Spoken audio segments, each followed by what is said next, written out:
And we have Dr. Bora Kea from the Marketing Association of Cambodia. Hi, morning, professors. Morning.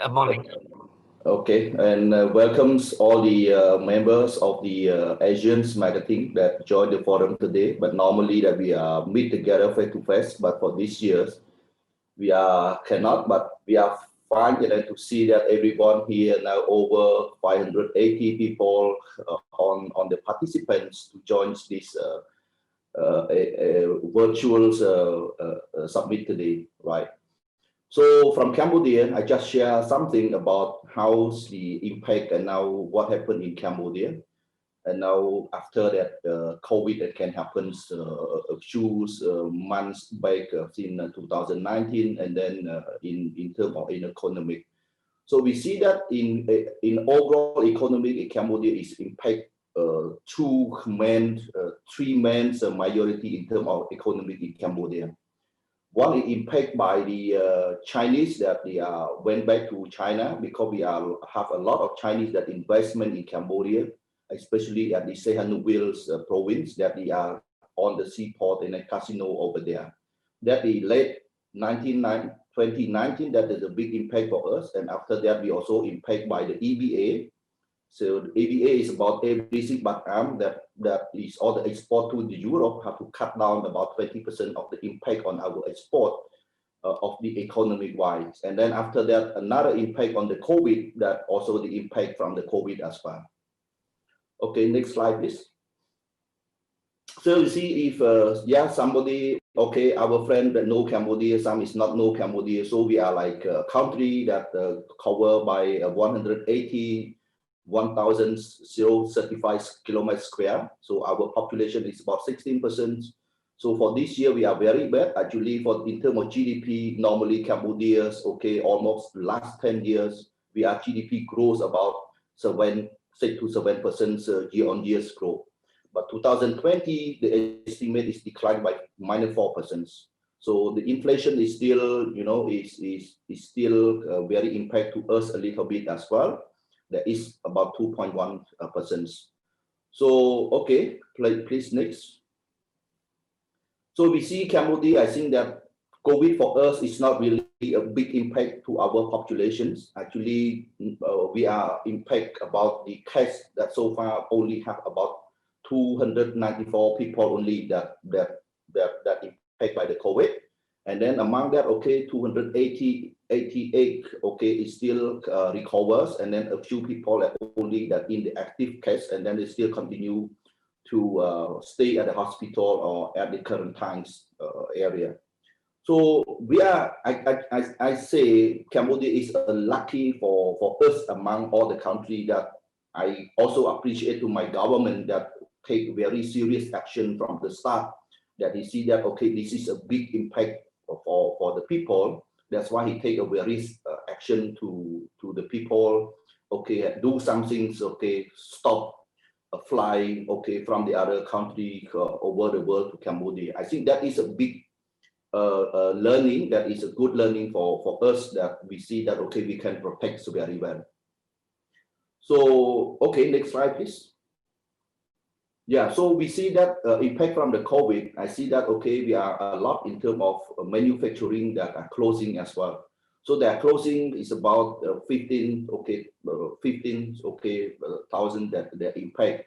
So, but this impact is, I mentioned about, it's not really because of the COVID alone, but because of some part of the EBA as well, that also impact from our export. So a garment factory, especially that we import a lot of clothes to the Europe, but because of Europe that make the EBA some part that take out in terms of tax exemption, that some garment factory closed on that part.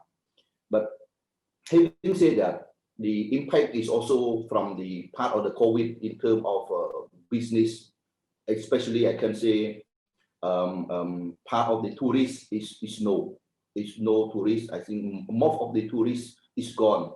So like we are used to receive the customer, we receive the tourists about 8 million, 7 million, 8 million per year to Siem Reap to visit our Angkor Wat. But now become like it's almost zero, but nothing's over there. Okay, that become very silent.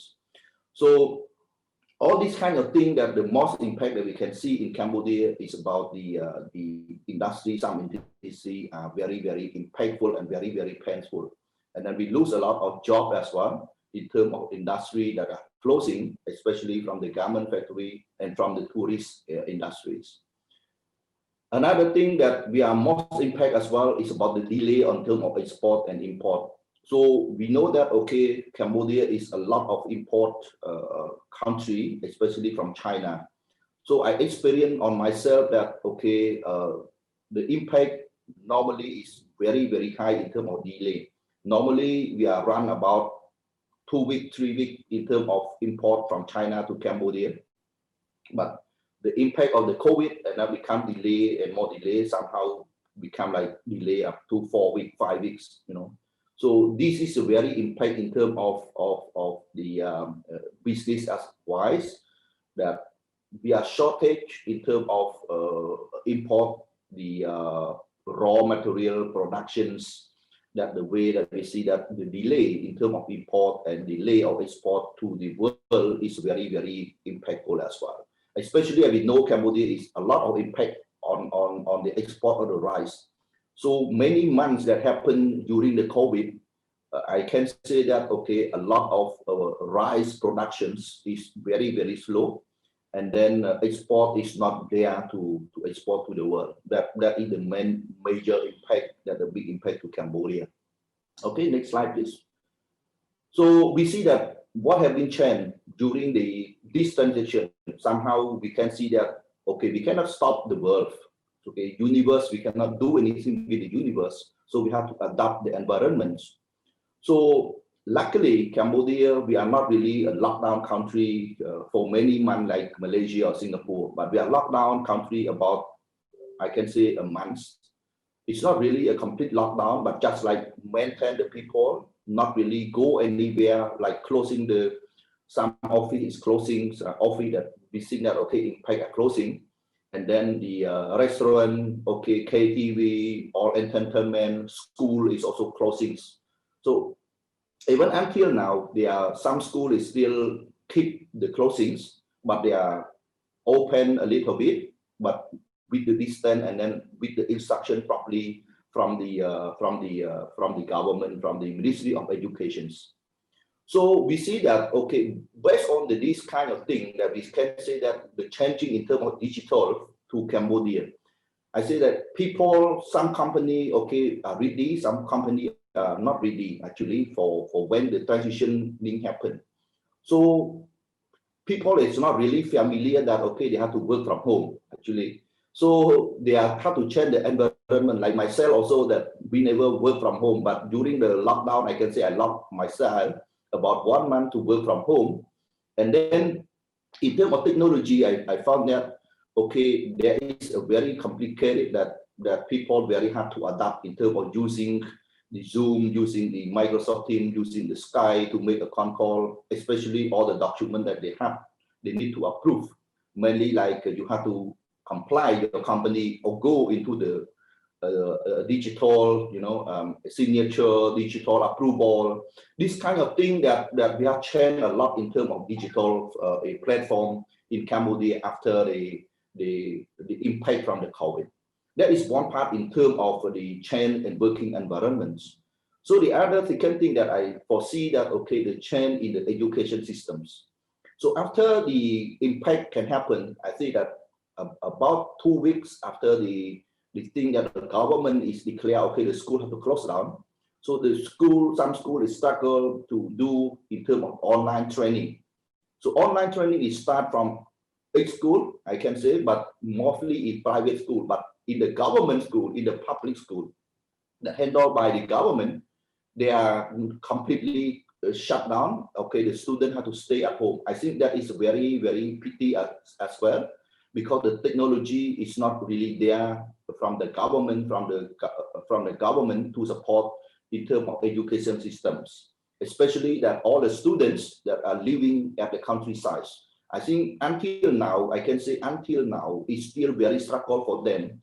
So they are closing the school about 4 or 5 months already. So they try to reopen the school, but mainly now they still alarming that, okay, there is a case can happen, that the third, they think that maybe the second wave or third wave can come in. So this we are very concerned, but the change in terms of technology, in terms of education system for the public school, I think it's not really there yet for the Cambodia. But the good thing about the marketing communication, I see that people is try to do many things by using the online, by using a digital thing to do their own marketing communication. So even like they can sell, they promote the product, okay, and then all the kind of thing I see that the change also. And because of this capacity in terms of network, that's why I say that Indonesia and Asia are very good in terms of infrastructures. That just a moment that share about the telephone communication data usage. So Cambodia now, I think that we are a little bit behind in terms of data, because like we are more using the data, okay, internet more on the main city, in the main city. But I see that, okay, currently after the impact on this one, a lot of telecoms company, okay, that runs the expansion of their network capacity. So the network capacity now they are like go to 4G, okay, they mostly now they expand the network to everywhere as 4G. So because of the capacity that limit so far, that we see that, okay, very hard to transform the education system to reach the countryside level. But I hope that this year's and early next year's, and then the plan from the Ministry of Posts and Telecommunication is also support the company to move forward to think that, okay, this is the right way that we have to support the community, all the environment that have to use the internet. Because in this context, in this area, the thing that we have to move in terms of recover our economy, I think the best that we have to support in terms of technology, in terms of changing the capacity of the network. So I hopefully that the plan of the government as well to come up with the 5G from next year's. So yeah, maybe aligned with the marketing 5.0, right, professors? Okay, this is I think that the last slide of my sharing from Cambodia on the very short. Thank you very much. I would like to thank Dr. Bora Kea for sharing. In fact, Dr. Bora is very talented. He's not only a great marketer, but also an accountant, which is quite a rare combination. Thank you very much for sharing about Cambodia. As you mentioned earlier, that Cambodia's GDP is minus 4%, but Cambodia is not alone. So almost all countries in the world is also negatively affected by COVID-19. If I can just share what Joe Biden has said, it is not so much as to how much one falls, but how much one quickly can recover. And I have absolute confidence and faith in Cambodia, having seen how much drive there is in your country. And especially also, you are one of the few countries that is a rice exporting countries. According to a book, Asia Future Shock, countries that export rice is equivalent to countries that export oil, like in the Middle East. So you have a very bright future ahead. So thank you very much, Dr. Bora. Thank you so much, Professor. Thank you.